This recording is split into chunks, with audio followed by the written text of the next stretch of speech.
जय स्वामिनारायण विद्यार्थी मित्रों, श्री स्वामिनारायण गुरुकुल राजकोट संस्थान द्वारा आयोजित एसजीआईएस ऑनलाइन लेक्चर में आपનું સ્વાગત છે। આજનો આપણો લેક્ચર છે ભણવાનો છે એ છે પી વિભાગના તત્વોની ઇલેક્ટ્રોન રચના। અત્યાર સુધીના લેક્ચરમાં આપણે એસ વિભાગના તત્વોની ઇલેક્ટ્રોન રચના અને સમૂહ 1 અને એક સમૂહ તત્વ નંબર 1 થી 30 સુધીના તત્વોની ઇલેક્ટ્રોન રચના ભણેલા છીએ। આજના લેક્ચરમાં આપણે ભણીએ છીએ પી વિભાગના તત્વોની ઇલેક્ટ્રોન રચના। તો સૌથી પહેલી તો આપણે એ વાત કરશું કે પી વિભાગ એ પી વિભાગ કઈ જગ્યાએ રહેલો છે આવર્ત કોષ્ટકમાં। બરાબર, પી વિભાગની અંદર કેટલું રહેલું છે, પી વિભાગમાં તત્વો કેટલા છે, એની અંદર કેટલા સમૂહો રહેલા છે એની આપણે વાત કરશું। અને ત્યાર પછી આપણે જોઈએ કે પી વિભાગની અંદર તત્વો છે એ બધાની ઇલેક્ટ્રોન રચના કેવી રીતે લખી શકાય। બરાબર, તો જો તમને ખ્યાલ છે કે આ એસ વિભાગ છે, આ બધો પી વિભાગ, આ ડી અને નીચે જે લાઈન કરતા હોય છીએ એફ વિભાગની હોય છે। તો પી વિભાગની ઇલેક્ટ્રોન રચના લખવી હોય તો એની અંદર આટલા સમૂહો લખવાના આવશે। જે ઊભી લીટી છે એને સમૂહો કહેવાય, આડી લીટીને આવર્ત કહેવાય। આ આપણે આગળ ચોખવટ થઈ ગઈ છે। બરાબર, જે ઊભી લાઈન હોય એ સમૂહ છે, આડી લાઈન હોય એ બધી આવર્ત બોલાય છે આવર્ત કોષ્ટકમાં। તો આની અંદર જોઈએ તો અહીંયા પી વિભાગની ટોટલ 6 લાઈન છે, 1 2 3 4 5 6। તો આ 6 સમૂહો વિશે આપણે અત્યારે ભણવાનું છે। આ 6 સમૂહોની ઇલેક્ટ્રોન રચના ભણવાની છે। અને પી વિભાગ અને જ્યારે પણ પી વિભાગના તત્વોની ઇલેક્ટ્રોન રચના લખતા હોઈએ ત્યારે ધ્યાનમાં શું રાખવાનું છે પી વિભાગ માટે કે આપણે પરમાણુ ક્રમાંક શોધતા હોય પી વિભાગમાં ત્યારે શું ધ્યાન રાખતા હતા તો કે જ્યારે પહેલા આવર્તથી બીજા આવર્તમાં જાય 1 થી 2 આવર્ત, બરાબર, પહેલાથી બીજા આવર્તમાં જાય ત્યારે કેટલા ઉમેરવાના હતા? 8 ઉમેરવાના હતા। બીજાથી ત્રીજા આવર્તમાં જાય ત્યારે ઉમેરવાના આવે છે 18। પછી ત્રીજાથી ચોથા આવર્તમાં જાય ત્યારે ઉમેરવાના આવે છે, પહેલાથી બીજા આવર્તમાં આપણે 8 ઉમેરીએ છીએ, બરાબર, પછી બીજી વખત પણ 8 ઉમેરવાના છે, ત્યાં 18 નહીં આવે, બીજી વખત પણ 8 ઉમેરીએ છીએ। ત્રીજાથી ચોથા આવર્તમાં 18 ઉમેરશું, ચોથાથી પાંચમા આવર્તમાં પરમાણુ ક્રમાંક શોધવા માટે પાછા 18, 5 થી 6 માં 32 અને 6 થી 7 માં પાછા 32, 8 8 18 18 32 32। આ રીતે આપણે એની અંદર આંકડાઓ ઉમેરતા હોઈએ છીએ જ્યારે આપણે તેનો પરમાણુ ક્રમાંક શોધતા હોઈએ। બરાબર, પરમાણુ ક્રમાંક જ્યારે પરમાણુ ક્રમાંક શોધવો છે તત્વનો ત્યારે આવર્ત મુજબ આ રીતે આંકડાઓ ઉમેરવાના હોય છે આગળના તત્વના પરમાણુ ક્રમાંકમાં।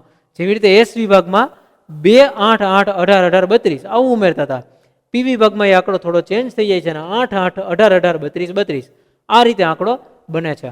બરાબર, તો જ્યારે આવર્ત કોષ્ટકની અંદર હમણાં આપણે બધા તત્વો લખશું પી વિભાગના ત્યારે એના પરમાણુ ક્રમાંક શોધવા છે તો તમને ખબર હોવી જોઈએ કે કયું તત્વ કયા આવર્તમાં રહેલું છે, એનો આવર્ત કયો છે એ તમને ખ્યાલ હોવો જોઈએ। બરાબર છે, તો અને તો જ એ વસ્તુ આરામથી થઈ શકશે, નહીતર થઈ શકવી અઘરી છે। બરાબર, તો એક વખત હોય તો આપણે આખું આવર્ત કોષ્ટકમાં પી વિભાગ છે એ સાઈડમાં લખીને રાખીએ જેથી આપણને ખ્યાલ આવે કે ક્યાં છે। તો પી વિભાગ અહીંયા બોરોન ફેમિલી શરૂ થાય છે, બરાબર, તો પી વિભાગ લખીએ તો આ બોરોન ફેમિલી છે। તો બોરોન ફેમિલી હોય બેંગન, આલુ, ગાજર, ઇન થેલામાં નહીં। પછી કાર્બન કહે सीताजी, सुनो प्रभु, फल खाना है। नाइट्रोजन फैमिली हो नेपाल, पाकिस्तान, ऑस्ट्रेलिया, सब भिखारी मैकडोनाल्ड्स में जाए। ओबामा साइकिल से तालिबान पहुंचे लाइव। फिर कल बाहर आई आंटीज અને અહીંયાથી શરૂ કરીએ हीना, नेहा और करीना ઝેરોક્સ કરતે રહેના ઓજી। બરાબર, આ રીતે દરેક તત્વ છે। તો આની અંદર કયો આવર્ત ક્યાં છે એ આપણે જોઈ લઈ તો કે જો પહેલો આવર્ત છે એ આ છે, આ પહેલો આવર્ત છે, પછી આ બીજો આવર્ત 3 4 5 6 અને આ 7 આવર્ત આ રીતે રહેલા છે। તો પહેલા આવર્તની અંદર એક જ તત્વ છે અત્યારે પી વિભાગનું જે છે હિલિયમ। બીજા આવર્તથી બધામાં 6 તત્વો આવે છે। બરાબર, તો આપણે હવે શરૂઆત કરશું એક એક પછી એક એક તત્વો વિશે લખવાની અને એના પરમાણુ ક્રમાંક લખી અને એની ઇલેક્ટ્રોન રચનાઓ લખવાની શરૂઆત કરીએ। બરાબર, તો આપણી આજે શરૂઆત થઈ છે અત્યારના લેક્ચરની, હવે છે એ છે બોરોન ફેમિલીથી શરૂઆત કરીએ।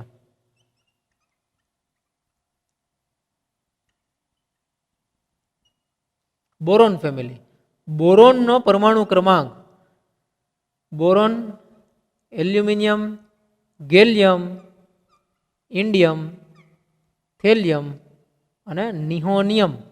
આ રીતે તત્વોના નામ છે. નામ અત્યારે યાદ ન હોય તો બહુ ટેન્શન લેવાની કોઈ જરૂર નથી.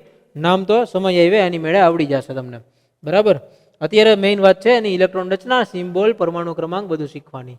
ઓકે, બોરોનનો પરમાણુ ક્રમાંક આપણને ખ્યાલ છે મુજબ 5 છે. એની અંદર કેટલા ઉમેરવાના છે તો જો કયા આવર્તમાં જાય છે? બીજાથી ત્રીજા આવર્તમાં જાય છે ને. તો બીજાથી ત્રીજા આવર્તમાં કેટલા ઉમેરવા પડે? 8 ઉમેરવા પડે. તો 8 ઉમેરો તો કેટલા થઈ જશે? 13. 13 એટલે ત્રીજાથી ચોથા આવર્તમાં જાય છે. ત્રીજાથી ચોથા આવર્તમાં ઉમેરવા પડશે 18. તો 13માં આપણે 18 ઉમેરીએ તો 18 ઉમેરીએ તો બને છે 31. ફરી પાછા એની અંદર 18 ઉમેરવા પડશે. બરાબર.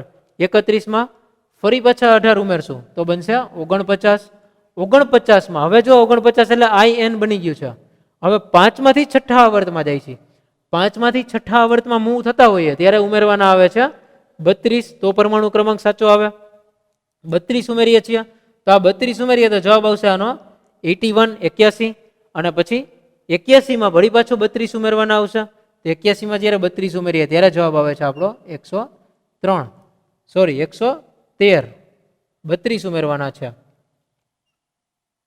112 અને 13. 13, 14, 15, 16, 17, 18 આ જવાબ આવશે 113. બરાબર છે. NH એનો પરમાણુ ક્રમાંક બની જાય છે 113. તો આ રીતે બોરોન અંદર આપણે બોરોન ફેમિલીના દરેક તત્વના પરમાણુ ક્રમાંક નક્કી કરી લીધા. હવે પરમાણુ ક્રમાંક છે એ મુજબ એની ઇલેક્ટ્રોન રચના ત્યાં લખવાની આવશે. બરાબર. જેવો પરમાણુ ક્રમાંક એ મુજબની એની ઇલેક્ટ્રોન રચના એ આપણે લખીએ છીએ. જોઈએ પેલા બોરોનની ઇલેક્ટ્રોન રચના લખીએ એના ઉપરથી આપણને બધાની આવડશે. જેવી રીતે S વિભાગના તત્વ રચના લખેલી હતી એવી જ રીતે આ તત્વોની સામાન્ય ઇલેક્ટ્રોન રચના પણ છે. બરાબર છે. હવે આપણે સામાન્ય ઇલેક્ટ્રોન રચના પરથી બધા તત્વોની ઇલેક્ટ્રોન રચના આરામથી લખી શકીએ. તો જે બોરોન ફેમિલી છે આ બોરોન ફેમિલી આની સામાન્ય ઇલેક્ટ્રોન રચના છે નિષ્ક્રિય વાયુ ઇનર્ટ ગેસ. કૌંસની અંદર લખવાનું, કૌંસની અંદર ઇનર્ટ ગેસ એટલે નિષ્ક્રિય વાયુ લખો NH2 NP1. આ એની સામાન્ય ઇલેક્ટ્રોન રચના છે. S કક્ષકના 2 electron, P કક્ષકનો 1 electron. તો બોરોનની ઇલેક્ટ્રોન રચના લખ્યા. બોરોનની ઇલેક્ટ્રોન રચનામાં નિષ્ક્રિય વાયુ આવશે એની પહેલાનો એટલે કે હિલિયમ. અને કયો આવર્ત છે? બીજો આવર્ત છે. તો અહીંયા N એટલે 2, 2s2 2p1. જે આવર્તમાં હોય એ આવર્તનો આંકડો અહીંયા લખવાનો હોય છે. બીજું કાંઈ નવું હોતું નથી. બહુ સિમ્પલ છે. એલ્યુમિનિયમ માટે આગલો ખાલી નિષ્ક્રિય વાયુ લખવાનો હોય નિયોન, ત્યાર પછી એલ્યુમિનિયમ આવતું હોય ને એટલા માટે 3s2 3p1. Ga ની પહેલાનો નિષ્ક્રિય વાયુ છે Ar, આર્ગોન. અહીંયા આવશે 4s2 આર્ગોન. પછી લખવાના છે 4s2 4p1. જો હવે આની અંદર આપણે સાથે સાથે ચેક કરતું જવું પડે કે કેટલા જ ઇલેક્ટ્રોન થાય છે કે નહીં. જેમ કે અહીંયા હિલિયમના જો 2 ઇલેક્ટ્રોન છે, 2 અને આના 2 એટલે 4, 4 ને 1 5. તો 5 પરમાણુ ક્રમાંક થઈ ગયો. નિયોનના 10, 10 ને 2 12 ને 1 13. તો અહીંયા 13 પરમાણુ ક્રમાંક થઈ ગયો. ગેલિયમની અંદર જોઈએ તો 31 ઇલેક્ટ્રોન થવા જોઈએ. તો આ 18 છે. આર્ગોનના 18, 18 ને 2 20, 20 ને 1 21 થાય છે. હજી 10 ઇલેક્ટ્રોન ઘટે છે. કેટલા ઇલેક્ટ્રોન ઘટ્યા આપણને ઇલેક્ટ્રોન રચના લખવા માટે? 10 ઇલેક્ટ્રોન ઘટ્યા. તો 10 ઇલેક્ટ્રોન કઈ કક્ષકમાં સમાઈ શકે? બરાબર, ડી કક્ષકમાં સમાય. તો અહીંયા એક ધ્યાન રાખવું, 10 ઇલેક્ટ્રોન ઘટે તો ડી કક્ષક. એવી જ રીતે 14 ઇલેક્ટ્રોન ઘટે તો એફ કક્ષક. અને જો 24 ઇલેક્ટ્રોન ઘટે તો ડી અને એફ કક્ષક લખવી. બરાબર છે. જેટલા ઇલેક્ટ્રોન ઘટતા હોય એ મુજબ એની કક્ષકો લખવી જોઈએ. આની કેટલા ઇલેક્ટ્રોન ઘટ્યા છે? 10 ઇલેક્ટ્રોન ઘટ્યા છે. તો એ ડી કક્ષક લખવી પડશે. પણ ડી કક્ષકની અંદર પણ કઈ લખવી? 3D લખવી, 4D, 5D, 6D. તો જોવાનું કે જે એસ કક્ષક હોય એના કરતા એક આંકડો નાનો લખવાનો. જો 4 હોય તો આપણે લખશું 3D. આ 3D અને એની અંદર કેટલા ઇલેક્ટ્રોન સમાતા હોય? 10. હવે તમે ગણતરી કરો તો જો તમારો 31 સરવાળો થઈ જશે. ટોટલ આપણો 31 થઈ જશે. હજી એકવાર કહું છું, આ બધી ઇલેક્ટ્રોન રચના ઓલરેડી છે. આવા કોઈ નિયમો નથી. બરાબર છે. ઇલેક્ટ્રોન રચના ઓલરેડી જે તે તત્વની અંદર આપણે ઓબ્ઝર્વ કરેલી છે, અનુભવેલી છે કે અવલોકન કરેલી છે. એ અવલોકન કરેલી છે. એ ઇલેક્ટ્રોન રચનાને યાદ રાખવાની ટ્રીક હું તમને અહીંયા શીખવાડું છું. ફક્ત યાદ રાખવાની ટ્રીક. બરાબર છે. અહીંયા કોઈ નિયમ નથી આવો કે અહીંયા 10 ઇલેક્ટ્રોન ઘટે તો ડી કક્ષક આવી જતી હશે, એવું નથી હોતું. એ ડી કક્ષક આવી જાય છે એટલા માટે આપણે એને યાદ રાખીએ છીએ. બરાબર, અહીંયા ઘટે છે એટલા માટે ડી કક્ષક નથી આવતી. ડી કક્ષક હોય છે એટલે આપણે યાદ રાખવું પડે છે. આપણે અત્યારે યાદ રાખવાની ટેકનિક જ શીખીએ છીએ કે આપણે ઇલેક્ટ્રોન રચના યાદ કેમ રહેશે. આપણે જ્યારે એક્ઝામમાં જરૂર પડશે ત્યારે એક્ઝામમાં ઇલેક્ટ્રોન રચના કેવી રીતે આપણે દરેક તત્વની મેળવશું, એ આપણો મેઇન અત્યારનો ટાર્ગેટ છે. બરાબર, ઓકે. ત્યાર પછીનું તત્વ ઇન્ડિયમ. ઇન્ડિયમની પહેલાનો હતો ક્રિપ્ટોન. આ ક્રિપ્ટોન એટલે એના પછીની જોઈ તો અહીંયા પાંચમું આવર્ત છે એટલે ઇલેક્ટ્રોન રચના આવશે 5s2 5p1. ક્રિપ્ટોનના ઇલેક્ટ્રોન થાય 36, 36 ને 2 38, 38 ને 1 39, ટોટલ થાય છે 39. હજી કરવાનો છે ટોટલ આપણે 49. તો 10 ઇલેક્ટ્રોન હજી આપણા ઘટે છે. તો 10 ઇલેક્ટ્રોન ઘટે છે તો એના માટે શું કરવું પડશે? 10 ઇલેક્ટ્રોન ઘટે તો કઈ કક્ષક મૂકવાની છે? ડી કક્ષક. ડી કક્ષક. અને કઈ ડી કક્ષક લખવાની? 3D કે 4D કે 5D? તો જે એસ કક્ષક લખેલી હોય એના કરતાં એક આંકડો ઓછો લખવાનો. એટલે 5s છે તો અહીંયા 4D લખવાની આવશે. 4D 10, 5s2 5p1. આ રીતની ઇલેક્ટ્રોન રચના બનશે. TL આના માટે જોઈ તો થેલિયમ માટે ઇલેક્ટ્રોન રચના બનશે ઝેનોન. પછી અહીંયા 6s2 6p1 આવી ઇલેક્ટ્રોન રચના બનશે. તો જો ઝેનોનના ઇલેક્ટ્રોન કેટલા છે? હવે અહીંયા 54 હોય. ઝેનોનનો પરમાણુ ક્રમાંક 54 હોય. 54 ને 2 56, 56 ને 1 57. બરાબર, 57 થયા. અહીંયા છે 81. તો 57 આપણો સરવાળો થાય છે અને લઈ આવવાનો છે પરમાણુ ક્રમાંક 81. તો 81 ને 57 જોઈ તો કેટલા ઇલેક્ટ્રોન ઘટ્યા? ટોટલ ઘટ્યા 24 ઇલેક્ટ્રોન. તો જ્યારે 24 ઇલેક્ટ્રોન ઘટતા હોય તો કઈ લખવી પડશે? ડી અને એફ બંને કક્ષક. કારણ કે ડી કક્ષકના 10 ઇલેક્ટ્રોન આવે, એફ કક્ષકમાં 14 ઇલેક્ટ્રોન સમાય. તો ટોટલ આપણે લખવી પડશે ત્યાં ડી અને એફ બંને. તો પહેલા લખવાની આવશે ડી કક્ષક અને એની સૌથી પહેલા લખવાની આવશે એફ કક્ષક. તો ડી કક્ષક કઈ લખવાની? તો કે જે આંકડો હોય એસ નો એની પહેલાનો, એટલે કે અહીંયા 5 લખવાનું. તો એફ કઈ લખવાની? તો કે જે ડી લખી હોય એની પહેલાનો. આ 5D છે તો એની પહેલાનો આંકડો એટલે 4 થઈ જશે. તો 4f.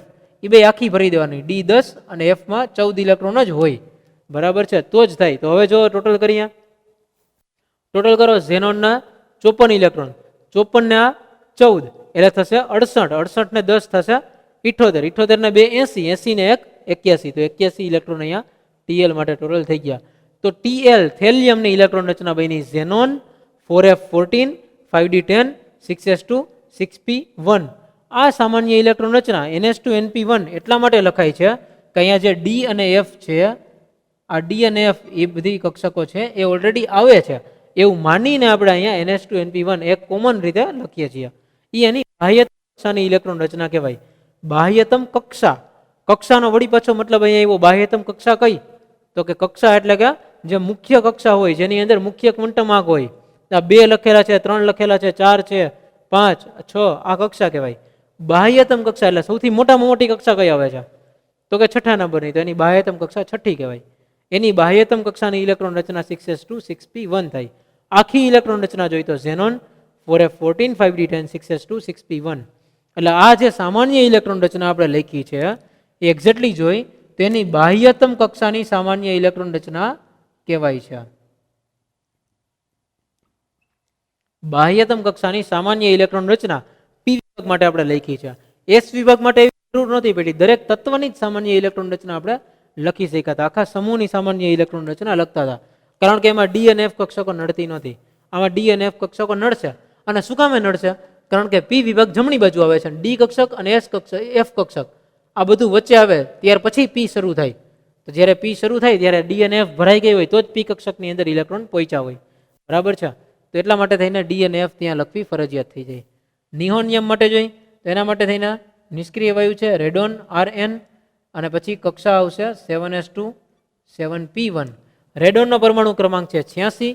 આ 2 88 ને 1 79 79 અને આનો 113 છે. 113 કરવા માટે ફરી પાછા 24 ઘટ્યા. એના માટે થઈને ડી કક્ષક અને એફ કક્ષક લખવી પડે. ડી કક્ષક કઈ લખવાની? તો કે એસ કક્ષક હતી એની પહેલાનો આંકડો એટલે 6d 10 ઇલેક્ટ્રોન હોય. અને એફ કક્ષક કઈ લખવાની? તો કે જે ડી લખી એની પહેલાનો આંકડો એટલે 5 5f14. સરવાળો કરો. રેડોનના 86 ઇલેક્ટ્રોન, 86 અને 14, 86 ને 14 થશે 100, 100 ને 10 110, 110 ને 2 112, 112 ને 1 113. તો અહીંયા સરવાળો ટોટલ થઈ ગયો 113. બરાબર. તો આ રીતે બોરોન ફેમિલીની ઇલેક્ટ્રોન રચના લખી શકીએ. આ એની સામાન્ય બાહ્યતમ કક્ષાની ઇલેક્ટ્રોન રચના લખવી હોય તો બાહ્યતમ કક્ષા માટે લખવી હોય તો કેવી રીતે લખી શકાય? હવે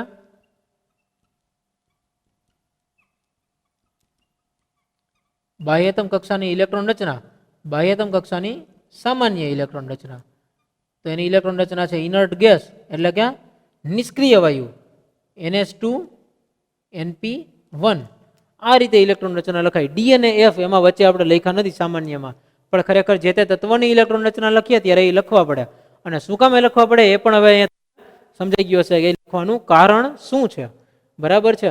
કેટલા ઇલેક્ટ્રોન ઘટે છે તો એટલા ઇલેક્ટ્રોન ભરાયેલા હોય ત્યાર પછી જ આગળની એસ અને પી કક્ષકો ભરાયેલી હોય તો જ અહીંયા પરમાણુ ક્રમાંક એની સાથે મેચ થાય.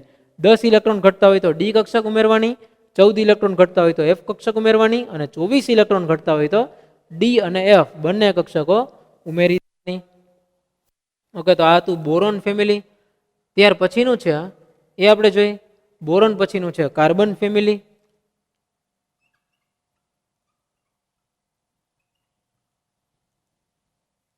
કાર્બન ફેમિલીની ઇલેક્ટ્રોન રચના લખ્યા તો પહેલા તો કાર્બન ફેમિલી આખું લખી લઈ. કહે સીતાજી સુનો પ્રભુ ફલ ખાના હે. ઓકે, એની ટ્રીક થઈ ગઈ. અહીંયા કાર્બનનો પરમાણુ ક્રમાંક, દરેકના પરમાણુ ક્રમાંક લખ્યા. કાર્બનનો પરમાણુ ક્રમાંક 6. હવે બીજો આવર્તમાં કાર્બન છે એમાંથી ત્રીજામાં જાય છે, બીજાથી ત્રીજામાં જાય તો ઉમેરવાના આવશે 8. 8 ઉમેરીએ તો બને 14. ફરી પાછા ઉમેરવાના આવશે 18. 18 ઉમેરીએ તો બનશે હવે 32. પછી પાછા 18 ઉમેરીએ તો બનશે 50. પછી ઉમેરવાના આવશે 32 તો બનશે 82 અને પાછા 32 ઉમેરો તો બને 114. ઓકે, હવે તો ઈઝી થઈ જશે કારણ કે ગેલિયમ માનો કે આપણને એક મળી ગયું તો આનો પરમાણુ ક્રમાંક આપણને ખબર પડી ગઈ 31. તો આદી રીતિમાં એના પરમાણુ ક્રમાંક વધતા જ જતા હશે 32, 33, 34, 35, 36. એવી રીતે ઇન્ડિયમ તો એનો પરમાણુ ક્રમાંક 49 થાય, 50, 51, 52, 53, 54. થેલિયમ પરમાણુ ક્રમાંક 81 તો 81, 82, 83, 84, 85, 86. આ રીતે એના પરમાણુ ક્રમાંક બનતા જશે. તો આપણે હવે એ જ જોવાનું છે ને બાજુના તત્વ જ આવે છે અને ઇલેક્ટ્રોન રચનામાં પણ કંઈ કોઈ ફેરફાર થવાનો નથી. ફક્ત પી કક્ષકની અંદર એક એક ઇલેક્ટ્રોન વધતા જશે. આપણને ખ્યાલ છે કે પી કક્ષકમાં કુલ 6 ઇલેક્ટ્રોન સમાઈ શકે છે. તો અહીંયા પી કક્ષકમાં પહેલો ઇલેક્ટ્રોન સમાણો, પછી બીજો, ત્રીજો, ચોથો, એવી રીતે એક એક પછી એક એક જેમ જેમ જમણી બાજુ જશું એમ એ વધતા જશે. કંઈ નવું કરવાનું નથી. તો હવે કાર્બનની ઇલેક્ટ્રોન રચના આપણે હવે ફટાફટ બધાની ઇલેક્ટ્રોન રચના લખ્યા તો છે હિલિયમ 2s2 2p2. આની ઇલેક્ટ્રોન રચનાની આની બાહ્યતમ કક્ષાની સામાન્ય ઇલેક્ટ્રોન રચના બને છે ઇનર્ટ ગેસ NH2NP2. આ રીતે એની સામાન્ય ઇલેક્ટ્રોન હશે. તો આ બધામાં જેમ છે એમ જ લખવાનું છે, સિમ્પલ. જ્યાં P1 છે એ જગ્યાએ કરવાનું છે, ફક્ત P2 કરી દેવાના છે. આ સિવાય કાંઈ નવું કામ કરવાનું નથી. જેટલું છે 3d10, 4s2, 4p2 એ બધા એમને રાખવાના છે. ત્યાર પછી krypton 4d10, 5s2, 5p2, xenon 4f14, 5d10, 6s2, 6p2 અને Fl માટે આવશે radon 5f14, 6d10, 7s2, 7p2. બરાબર. તો આ થઈ ગઈ કાર્બન ફેમિલીની ઇલેક્ટ્રોન રચના. કાર્બન ફેમિલીની ઇલેક્ટ્રોન રચનામાં NH2NP2 એની સામાન્ય ઇલેક્ટ્રોન રચના બને છે. ઓકે, ત્યાર પછી છે કાર્બન પછી આવે છે નાઇટ્રોજન ફેમિલી. તો નાઇટ્રોજન ફેમિલીની ઇલેક્ટ્રોન રચના લખશું. નાઇટ્રોજન ફેમિલીને બીજી રીતે નાઇકોજન્સ પણ કહેવાય છે. બરાબર, સામાન્ય રીતે નાઇકોજન્સ તરીકે પણ લખાય છે. એની સામાન્ય ઇલેક્ટ્રોન રચના લખી.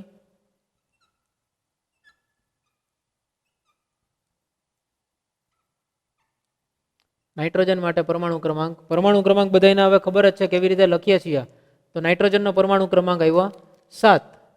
પછી એની અંદર એટલા ઉમેરવાના છે, 8 ઉમેરો તો આવશે જવાબ અહીંયા 15. પાછા એની અંદર 18 ઉમેરો તો જવાબ આવશે 33. 18 ઉમેરવાથી જવાબ આવશે 51. 32 ઉમેરવાથી 83 અને પાછા 32 ઉમેરીએ તો જવાબ આવે 115. બરાબર. આ રીતે જે ગણતરી અહીંયા આગળ કરી છે બોરોન ફેમિલીમાં સમજાય એ જ બધી ગણતરી આપણે નાઇકોજન્સમાં કે કોઈ પણ જગ્યાએ હવે કરીએ છીએ. બરાબર. તો નાઇટ્રોજન ફેમિલીની ઇલેક્ટ્રોન રચના હવે ખ્યાલ આવી જાય. નાઇટ્રોજન ફેમિલીની ઇલેક્ટ્રોન રચના લખવા માટે જે આગળ લખ્યું છે એમાં જ કરવાનું છે, પણ ફક્ત ચેન્જ એટલો જ છે કે ઇનર્ટ ગેસ NH2NP3 થ્રી. આ એનું સામાન્ય ઇલેક્ટ્રોન રચના બની જાય છે. એટલે જ્યાં પી લખેલા હતા એ બધી જ જગ્યાએ કરી દેવાના છે P3.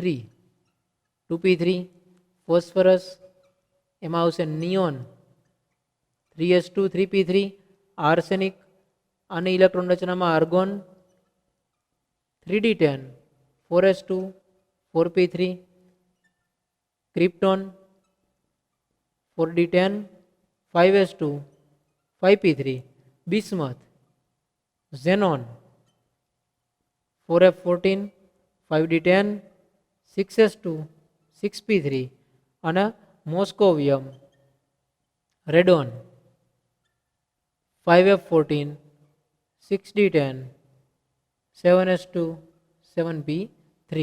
તો આ નાઇટ્રોજન્સની ઇલેક્ટ્રોન રચના હતી. આ જ રીતે હવે આપણે ઇલેક્ટ્રોન રચના જોઈશું ઓક્સિજન ફેમિલીની, જેને કહેવાય છે ચાલ્કોજન્સ.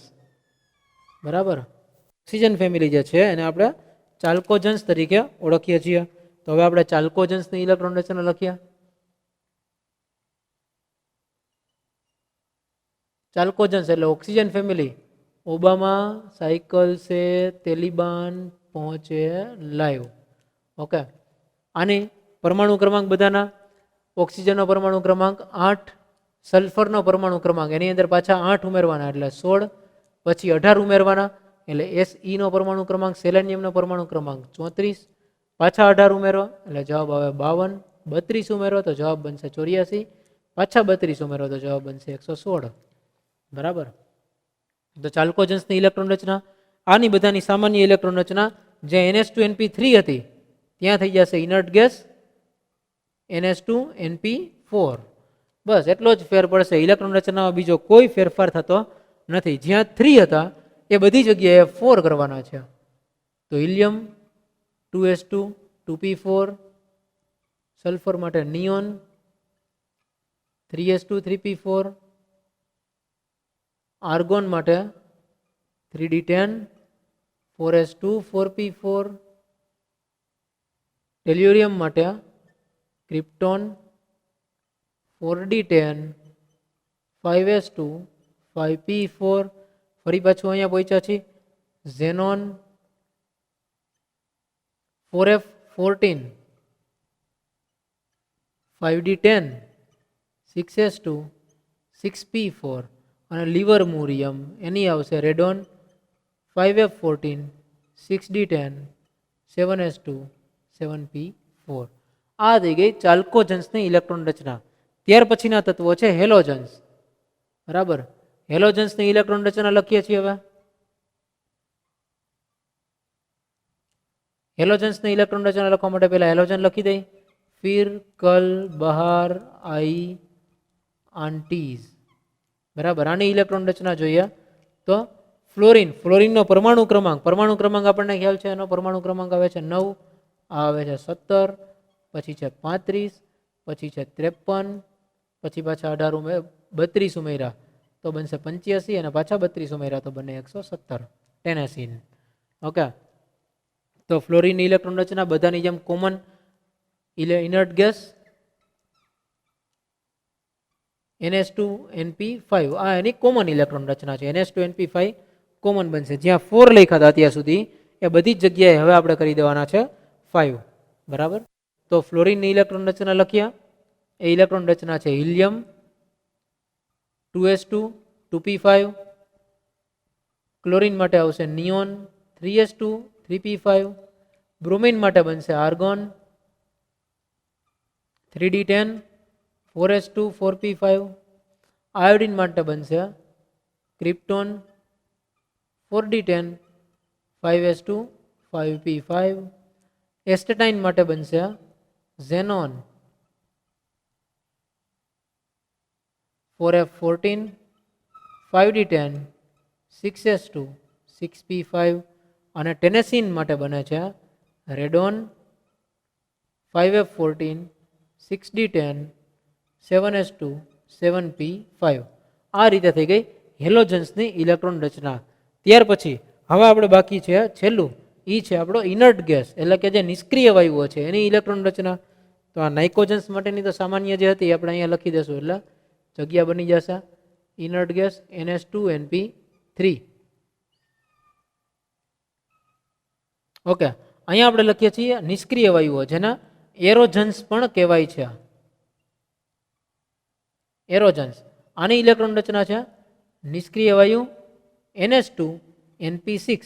સેમ લખવાનું છે, જેમ હતું એમને લખવાનું છે, કાંઈ ચેન્જ કરવાનો નથી. ફક્ત જ્યાં 5 હતા ત્યાં 6 લખવાના છે. યાદ રાખવું પડશે આમાં એક વસ્તુ, કે સૌથી પહેલું તત્વ જે છે એ હિલિયમ આવી જાય છે. હિલિયમની ઇલેક્ટ્રોન રચના બીજા બધા કરતા અપવાદરૂપ છે. NH2 NP6 એવું આવતું નથી, એની ઇલેક્ટ્રોન રચના ફક્ત NH2 આવશે. એ એક અપવાદ બને છે, બાકી બધા જ સરખા છે.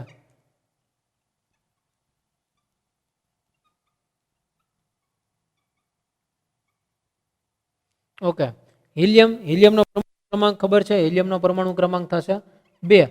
પહેલા આવર્તથી બીજા આવર્તમાં જાય છે તો કેટલા ઉમેરવાના આવશે? 8 ઉમેર્યા એટલે હવે 10. 10 થી 8 ઉમેરી તો 18. હવે પાછા ત્રીજાથી ચોથામાં આવીએ તો 18 ઉમેર્યા તો બને 36. વળી પાછા આપણે 18 ઉમેરીએ તો બને 54. પછી 32 ઉમેરો તો બનશે 86 ને પાછા 32 ઉમેરો તો બને 118. તો આ રીતે એના પરમાણુ ક્રમાંક આવ્યા. હવે હિલિયમની ઇલેક્ટ્રોન રચના આવે છે 1s2. આ ખ્યાલ છે. નિયોનની ઇલેક્ટ્રોન રચના બને નિષ્ક્રિય વાયુ એટલે હિલિયમ, પછી હતો 2s2 2p6. જે અહીંયા 5 લખેલા હતા એના પછીનો એક તત્વ આવી ગયું એટલે છઠ્ઠું. તો ફ્લોરિન માટે 5 હતા, નિયોન માટે થઈ જશે p6. બરાબર. તો એવી જ વસ્તુ આર્ગોન માટે લખવાની છે. એમાં આવે છે નિયોન 3s2 3p6. ક્રિપ્ટોન માટે લખીએ છીએ તો એની નિષ્ક્રિય વાયુ બનશે આર્ગોન. એના માટે લખવાનું છે 3d10 4s2 4p6. ઝેનોન માટે બને છે નિષ્ક્રિય વાયુ ક્રિપ્ટોન 4d10 5s2 5p6.